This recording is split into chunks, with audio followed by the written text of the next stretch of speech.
What up, though, fellas? Back at it again with another video. You know we improving every day. Today is number 3 on my 20 Ways I Was Wrong series. Number 3. The number 3 way I was wrong in my 20 years of living was thinking that sexual discipline wasn't important. Thinking that sexual discipline wasn't important. Now, what do I mean by sexual discipline? By that I mean being in complete control of Mr. Johnson. Being in complete control of Mr. Johnson, you feel what I'm saying?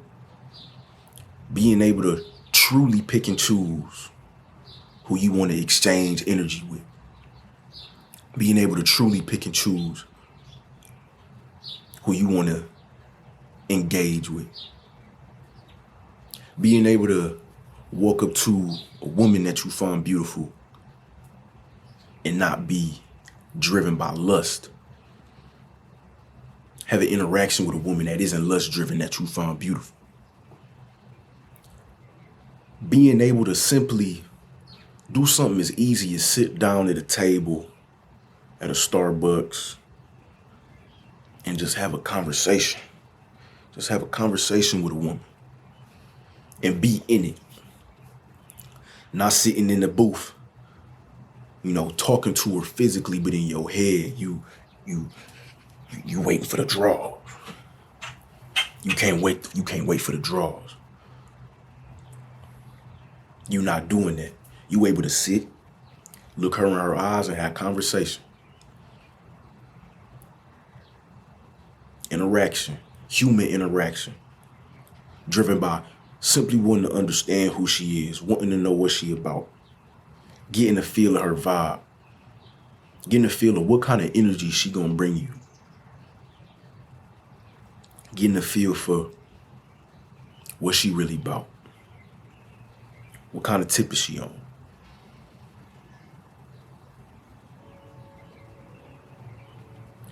Being able to sit back and just listen, take in what they saying, and interpret it. Use that information to get to know whether this chick will be good for you or she'll be bad for you. She gonna give you good energy or she gonna give you negative energy. Positive or negative, excuse me. Good energy or bad energy. Energy that's gonna recharge you or energy that's gonna drain you. Being able to feel for that. The reason I didn't think sexual discipline was necessary was because, we live in a hypersexualized culture, right? In America, at least. I don't know about other countries. Hypersexualized culture. So when you watch movies about college, or whatever, what are they doing? Partying, sex, maybe schoolwork, maybe sports. But we all know what it's mostly about, right? It's mostly about getting it in as much as you can.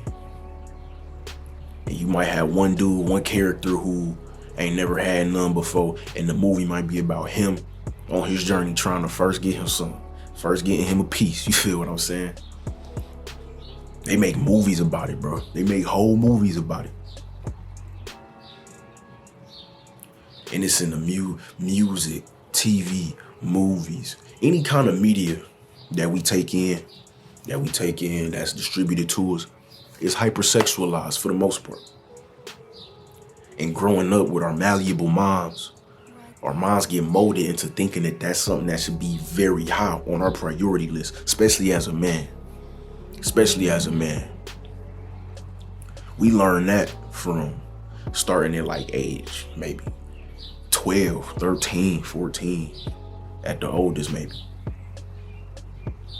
That sex is number one when it comes to women. When in reality, that's a setup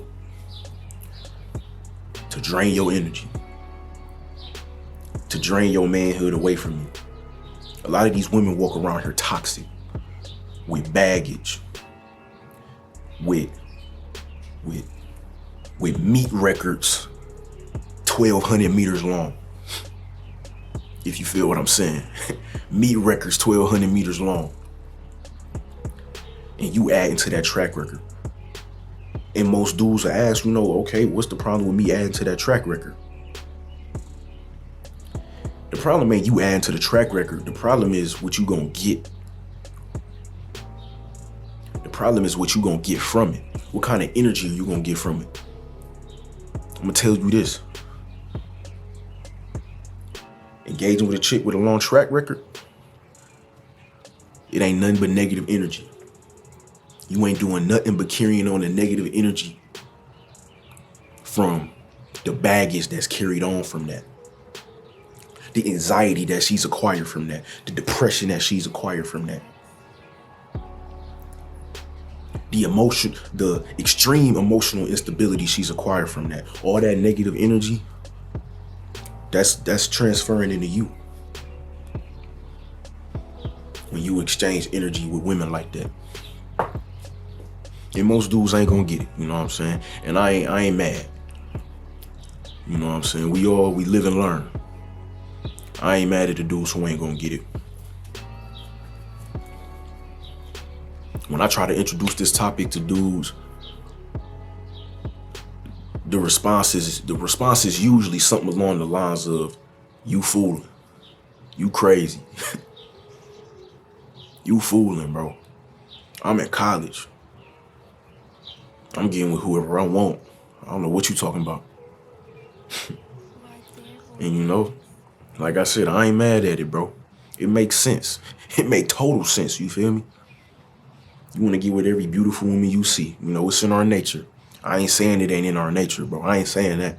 I ain't saying my biological instinct is any better than yours. Excuse me. I ain't saying that at all. I'm just saying I've developed a way to overcome those instincts. To put my instincts on the back burner and say, you know what? I see this beautiful woman over there. She built the way I like. She looked the way I like. I'm going to go over and talk to her. I'm going to learn who she is. I'm going to figure out who she is. What kind of energy she holding. Do she got baggage? How severe is the baggage? Having conversation. And if it's not a good woman, I cut it off at that real quick. If I'm talking to her and I find out she got a ton of baggage, ton of trauma, ton of negative energy that I don't want to deal with, energy that's not right for me. Maybe it's right for somebody else. I don't know. Energy that ain't right with me. I move on. It was cool talking to you.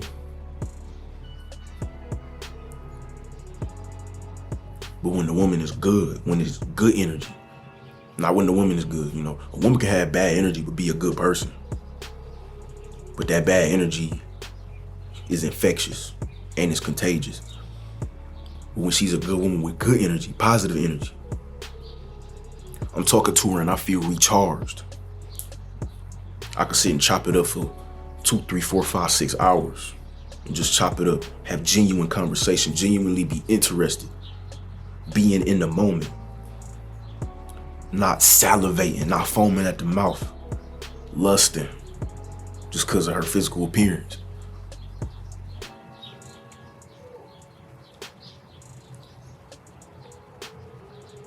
Being able to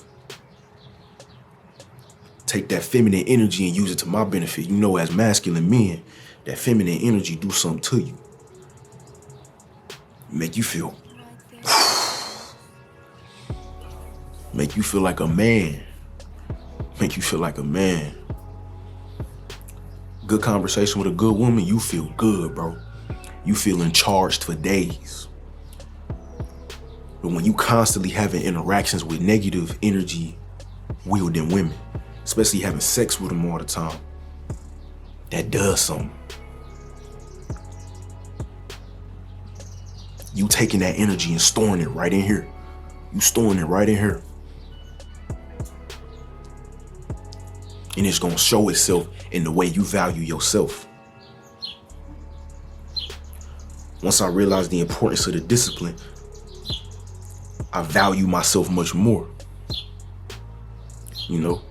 My NoFap journey had already cured myself up here and made me realize that my seed was valuable, that my seed was important to withhold. It can't just be given out to everybody. It can't just be given out to every woman I see, you know what I'm saying? Can't just put it in a water gun and just, you know what I'm saying?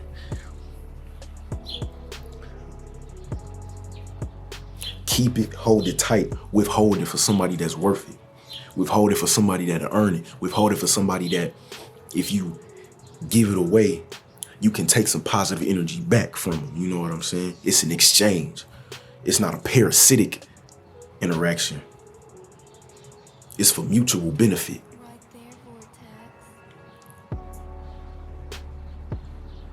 Vortex. She see the value in me.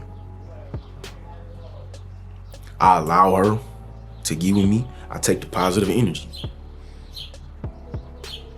I take that feminine energy, transmute it into something beautiful, transmute it into some work, transmute it into the gym, transmute it into just positive attitude.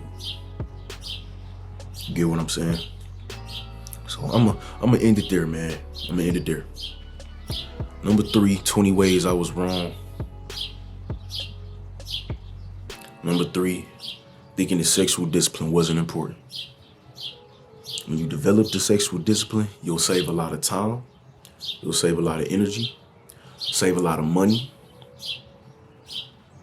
You'll save yourself from the succubus, the women who want to suck your energy away. And you'll save yourself from plaguing your value, plaguing your mindset, plaguing your masculinity. Them 5 things are very important. That's the topic for today, man. Don't forget to like the video, subscribe to the channel. Peace.